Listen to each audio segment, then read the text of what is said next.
দখলদার লুটপাট চলতো, ঠিক একই কায়দায় এই 24-এর গণঅভ্যুত্থানের পরে যে অন্তর্বর্তীকালীন সরকার দায়িত্ব নিয়েছে, যাদেরকে আমরা দায়িত্ব দিয়েছি, তারাও ঠিক একই কায়দায় লুটপাট করছে, দুর্নীতি করছে। আপনারা সম্প্রতি দেখেছেন যে একজনের উপদেষ্টার এপিএস, একজন উপদেষ্টার পিও, এছাড়াও একটি রাজনৈতিক দলের যে নেতা, তার বিরুদ্ধে আপনারা দেখেছেন 400 কোটি টাকার একটি অভিযোগ আসছে। এছাড়াও এই অন্তর্বর্তীকালীন সরকারের বিভিন্ন দলের বিরুদ্ধে দুর্নীতি এবং চাঁদাবাজি, তাছাড়াও আপনার যে সুপারিশের তদবির বাণিজ্যের অভিযোগ আসছে। আমরা উদ্বেগের সাথে লক্ষ্য করছি এটা 24-এর গণঅভ্যুত্থানের সাথে সম্পূর্ণ বেইমানি। এই গণঅভ্যুত্থানের পরেও একই কায়দায় দুর্নীতি, লুটপাট, দখলদারি এভাবে চলতে পারে না।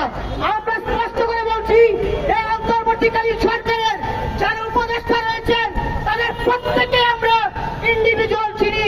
আপনাদের বিগত সময়ে কি ধরনের ভূমিকা ছিল, ফাঁসিবাদের বিরুদ্ধে আপনারা দুঃশব্দ পর্যন্ত করেন নাই, কিন্তু এখন ক্ষমতায় গিয়ে নিজেদেরকে অনুভবা শুরু করেছে। আমরা স্পষ্ট বলছি, এই ছাত্র জনতা আপনাদেরকে যেভাবে ক্ষমতায় বসিয়েছে, আপনাদেরকে ক্ষমতা থেকে নামাতে কিন্তু বিন্দু মাত্র চিন্তা করবে না। আজকে যুব অধিকার পরিষদের এই প্রোগ্রাম থেকে স্পষ্ট ঘোষণা দিচ্ছি, এই দুর্নীতি কাণ্ডে যাদের নাম এসেছে, আগামী 7 দিনের ভিতরে সরকারকে তাদের বিরুদ্ধে ব্যবস্থা নিতে হবে। আরেকটি বিষয় আপনারা নিশ্চয় জানেন, আমরা দেখেছিলাম আওয়ামী লীগ সরকারের আমলে সুরঞ্জিত সেনগুপ্তের পিএস এর গাড়িতে 70 লাখ টাকা পাওয়া গিয়েছিল। সেই 70 লাখ টাকার কাণ্ডে তখনকার আওয়ামী লীগের নেতা সুরঞ্জিত সেনগুপ্ত কিন্তু তার মন্ত্রণালয় হারিয়েছিল। আপনারা সেটি অবগত আছেন। সুতরাং এই আসিফ মাহমুদ সহ যে সকল উপদেষ্টাদের দপ্তরে দুর্নীতির অভিযোগগুলো আসছে, সেই উপদেষ্টারা নৈতিকভাবে আর দায়িত্বে থাকার কোনো অধিকার রাখেন না। আরেকটি বিষয় বলে আমি শেষ করব, আপনারা জানেন এই অন্তর্বর্তীকালীন সরকারের যে উপদেষ্টারা রয়েছে তাদের মধ্যে দুজন ছাত্র প্রতিনিধি শুরুতে থাকলেও তারা কিন্তু এখন আর ছাত্র প্রতিনিধি নয়, তারা একটি নির্দিষ্ট রাজনৈতিক দলের প্রতিনিধি। তারা সেখানে থেকে সেই রাজনৈতিক দলকে নানাভাবে প্যাট্রোনাইজ করছে, নানাভাবে সহযোগিতা করছে। সুতরাং এই দুই ছাত্র উপদেষ্টাকে অনতিবিলম্বে পদত্যাগ করতে হবে। আরেকটি বিষয় হচ্ছে, আপনারা নিশ্চয় জানেন এই অন্তর্বর্তীকালীন সরকারের নানা দপ্তরে নানাভাবে নানান লোককে নিয়োগ দেওয়া হয়েছে, পদায়ন করা হয়েছে একটি নির্দিষ্ট দলের সুপারিশে।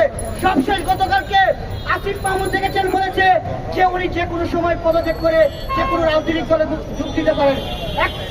একজন উপদেষ্টা এরকম উপদেষ্টা পরিষদে থেকে এভাবে রাজনৈতিক খায় যদি প্রকাশ করে, তাহলে তিনি যে এই উপদেষ্টার ক্ষমতা অপব্যবহার না করে সেই দলকে প্যাট্রোনাইজ করছেন, সেটা জনগণের মনে সন্দিহান। আমরা দেখেছি উনি গতকালকে একটি পরীক্ষা কেন্দ্র ভিজিটে গিয়েছিল। আপনারা স্পষ্ট দেখেছেন তার সাথে এনসিপির একজন প্রতিনিধি ছিল। একজন উপদেষ্টার সাথে নির্দিষ্ট কোন রাজনৈতিক দলের প্রতিনিধি কি কোন পরীক্ষা সেন্টার পরিদর্শন করতে পারে কিনা? যদি সেটা করে থাকে তাহলে বুঝতে হবে সেই উপদেষ্টার সাথে সেই রাজনৈতিক দলের। আজকে যুব অধিকার পরিষদের যারা এই প্রোগ্রাম আয়োজন করেছে তাদেরকে ধন্যবাদ জানাই। আরেকটি বিষয় হচ্ছে, এই এনসিপির একজন নেতা তানভীরের বিরুদ্ধে অভিযোগ এসেছে, তাকে অব্যাহতি দিয়েছে। আমরা সরকারকে বলবো সাংগঠনিকভাবে তার বিরুদ্ধে ব্যবস্থা নিয়েছে, কিন্তু তিনি যে চাঁদাবাজি কিংবা নিয়োগ বাণিজ্য কিংবা দুর্নীতির সাথে জড়িত রয়েছেন সেটা সম্পূর্ণ ফৌজদারি অপরাধ। সুতরাং তাকেও দ্রুত সময়ের মধ্যে আটক করে জিজ্ঞাসাবাদ করার দাবি জানাচ্ছি। ধন্যবাদ সবাইকে।